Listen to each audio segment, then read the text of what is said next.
O cristal tilintou com força excessiva quando Ricardo Mendes bateu sua taça na mesa do Estrela do Mar. O gesto, deliberadamente chamativo, era típico de homens como ele, brancos, ricos e acostumados a serem o centro das atenções. O restaurante, com sua iluminação suave e decoração sofisticada, era o refúgio preferido da elite da cidade.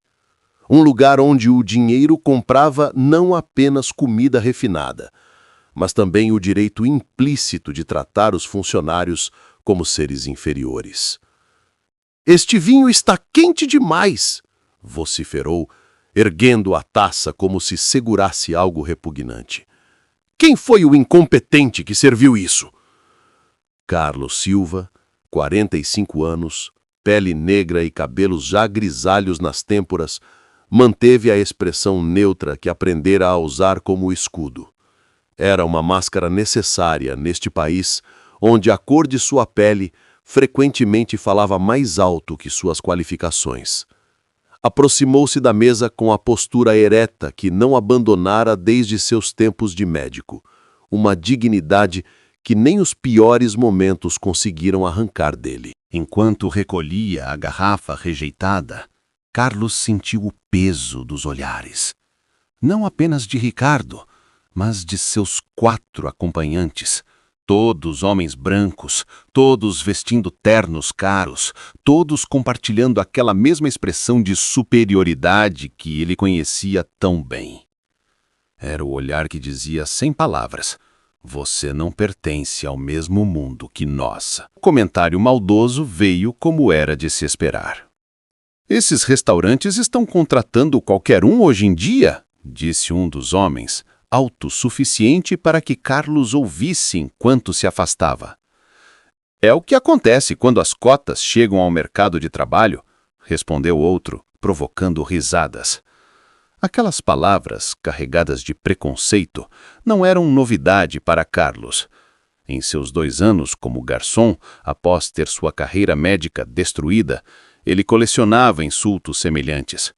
O racismo raramente vinha em gritos explícitos, preferia se manifestar em comentários espirituosos, em olhares de desconfiança, em portas que se fechavam sem explicação. Na adega climatizada, longe dos olhares dos clientes, Carlos permitiu-se um momento de fraqueza. Fechou os olhos e respirou fundo, sentindo o peso da injustiça que carregava. Não era apenas o desrespeito daquela noite que o oprimia, mas a acumulação de 2 décadas de luta contra preconceitos. Mesmo nos tempos em que usava jaleco branco e salvava vidas, nunca estivera completamente livre dos olhares questionadores, das dúvidas veladas sobre sua competência. A ironia não lhe escapava. O mesmo homem que agora selecionava cuidadosamente uma garrafa de Chateau Margaux 2010 já fora responsável por cirurgias cerebrais complexas, publicara artigos em revistas internacionais, formara dezenas de novos médicos, mas para Ricardo Mendes e seus amigos, ele não passava de um serviçal incompetente, definido unicamente pela cor de sua pele e pela função que exercia naquele momento.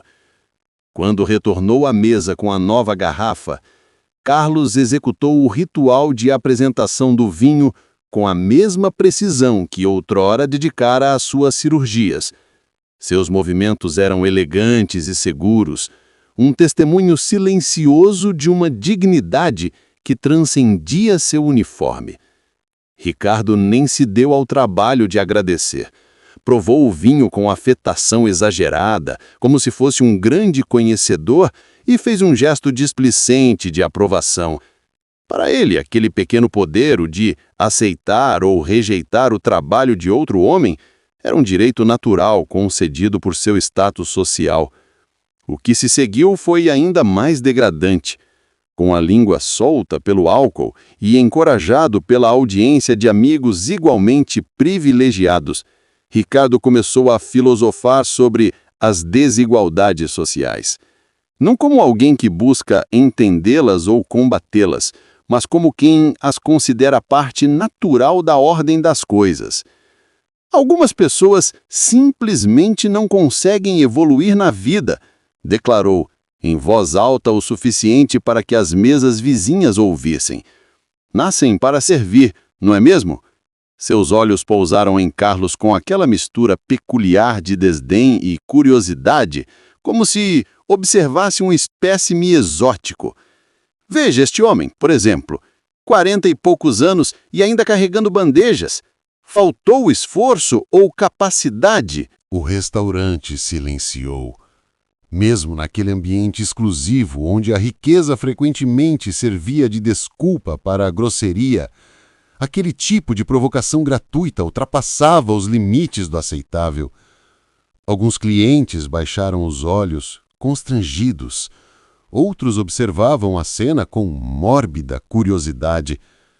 Carlos poderia ter ignorado, como fizera tantas outras vezes. Poderia ter engolido a humilhação junto com seu orgulho e se afastado em silêncio. Era o que se esperava dele. Era o que homens em sua posição, negros em posições de serviço, aprendiam a fazer para sobreviver em uma sociedade que os via como descartáveis. Mas há momentos na vida em que a dignidade fala mais alto que a prudência, em que o acúmulo de injustiças torna impossível continuar fingindo que palavras não ferem. Para Carlos, aquele foi um desses momentos. Na verdade, senhor, nem sempre estive nesta posição, disse calmamente, sua voz educada contrastando com a agressividade de Ricardo. O silêncio que se seguiu foi absoluto. Não era comum que garçons respondessem a clientes, especialmente a clientes como Ricardo Mendes, cuja influência poderia custar empregos com uma simples ligação. Ricardo ergueu as sobrancelhas, surpreso com a resposta. Sua expressão oscilava entre incredulidade e irritação por ter sua diversão interrompida. Formei-me em medicina pela USP, com especialização em neurocirurgia em Paris e Boston, continuou Carlos, sem elevar a voz. Fui chefe do departamento de neurocirurgia do Hospital Central por 8 anos. As palavras caíram como pedras em água parada, criando ondas de choque que se espalharam pelo restaurante. Ricardo piscou várias vezes, como se processando a informação. Sua mente privilegiada não conseguia conciliar a imagem do garçom negro à sua frente com a de um neurocirurgião respeitado. Foi nesse momento que um dos homens na mesa, mais velho e de aparência distinta, olhou mais atentamente para Carlos. O reconhecimento iluminou seus olhos, seguido imediatamente por uma sombra de vergonha. Doutor Silva? A voz do homem traía sua incredulidade. Carlos Silva? Carlos assentiu levemente, mantendo sua dignidade. Doutor Paulo Monteiro, boa noite. Paulo Monteiro, diretor do Hospital Central, parecia ter visto um fantasma. E, de certa forma, era exatamente isso que Carlos representava, o fantasma de uma injustiça que a sociedade médica preferira ignorar. O lembrete vivo de como o racismo institucional podia destruir carreiras brilhantes sem deixar impressões digitais.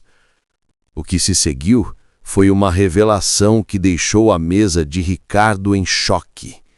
Paulo, constrangido, explicou aos demais quem Carlos realmente era. Um dos neurocirurgiões mais brilhantes do país, responsável por operações pioneiras, autor de artigos científicos respeitados internacionalmente, professor admirado por gerações de médicos. A transformação no rosto de Ricardo foi notável. O desdém deu lugar à confusão, depois ao constrangimento e, finalmente, a uma tentativa desajeitada de reparação. Era o padrão típico de quem é confrontado com seu próprio preconceito. Primeiro a negação, depois a culpa, por fim a tentativa de compensação exagerada. A história que emergiu, peça por peça, era um retrato perfeito do racismo estrutural brasileiro. Carlos havia operado o filho de um empresário influente. A cirurgia fora um sucesso, mas complicações posteriores, completamente não relacionadas ao procedimento, levaram a família a processar o hospital. Diante de um médico negro e uma família branca, poderosa, o hospital escolhera o caminho mais fácil: afastar Carlos temporariamente enquanto a investigação corria. A mídia, sempre ávida por histórias sensacionalistas, amplificara o caso. Médico negro comete erro fatal, anunciavam as manchetes, sem se preocupar com a presunção de inocência ou com os 20 anos de carreira impecável de Carlos. A cor de sua pele tornara-se o qualificador principal, como se explicasse o suposto erro. Quando a investigação finalmente concluiu que não houve erro médico, já era tarde demais. A reputação de Carlos estava destruída. Os pacientes sumiram. Os convites para palestras cessaram. As portas se fecharam. Em uma profissão onde a confiança é tudo, a mera suspeita era suficiente para destruir décadas de trabalho árduo.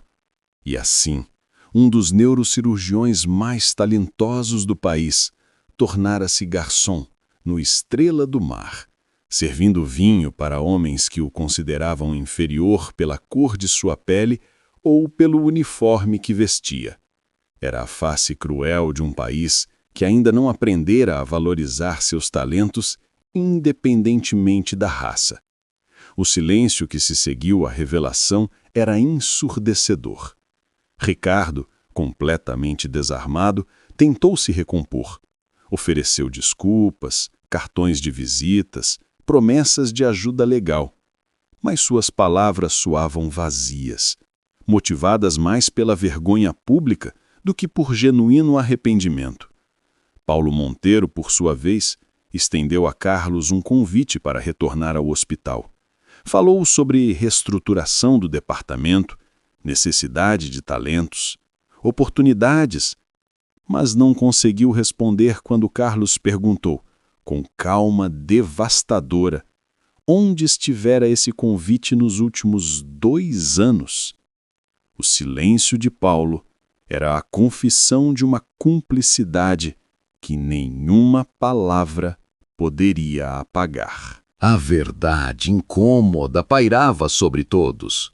Foi preciso que Carlos fosse publicamente humilhado, que sua dignidade fosse pisoteada diante de testemunhas, para que seu valor fosse finalmente reconhecido. Foi preciso que um homem branco o humilhasse para que outro homem branco se lembrasse de seu talento. Essa é a matemática perversa do racismo. Para o negro, não basta ser excelente. É preciso ser excelente e humilde, excelente e resiliente, excelente e capaz de suportar humilhações sem perder a compostura. É preciso ser sobre-humano apenas para ser tratado como humano. Ao se afastar da mesa para continuar seu trabalho, Carlos deixou para trás mais do que clientes constrangidos. Deixou um espelho no qual a sociedade brasileira podia ver refletida sua hipocrisia, seu racismo velado, sua capacidade de desperdiçar talentos baseando-se em preconceitos seculares. Nas semanas seguintes, a história do médico garçom viralizou nas redes sociais. Jornalistas investigaram o caso original, expondo a fraude da acusação e o racismo institucional que permitiu que um médico brilhante fosse descartado tão facilmente. O caso de Carlos tornou-se um símbolo da luta contra o preconceito racial no ambiente médico e no mercado de trabalho em geral. 3 meses depois, o Dr. Carlos Silva retornou à medicina, não apenas como neurocirurgião reintegrado, mas como diretor de um novo programa no Hospital Central focado em combater o racismo na área médica e garantir tratamento igualitário a pacientes de todas as cores e classes sociais. Sua experiência como garçom, os olhares de desdém, os comentários depreciativos, a invisibilidade social transformara-se em combustível para uma luta maior que sua própria carreira. Quanto a Ricardo Mendes, a experiência o transformou profundamente. Confrontado com o seu próprio preconceito de forma tão contundente, ele não pôde mais se esconder atrás da fachada do "não sou racista". Seu escritório de advocacia criou uma divisão especializada em casos de discriminação racial, oferecendo representação gratuita para vítimas de injustiças semelhantes. E no restaurante Estrela do Mar, todos os funcionários passaram a usar crachás com seus nomes e formações acadêmicas, um relembrete silencioso de que por trás de cada uniforme existe uma história completa, uma vida digna de respeito. Uma pequena mudança, talvez, mas um passo importante em direção a um mundo onde o valor de uma pessoa não seja determinado pela cor de sua pele ou pela função que exerce, mas por sua humanidade intrínseca. Porque, no final, é disso que se trata, do direito fundamental de ser visto como um ser humano completo, com sonhos, talentos, falhas e dignidade. Um direito que, numa sociedade verdadeiramente justa, não deveria ser um privilégio de poucos, mas um direito garantido a todos.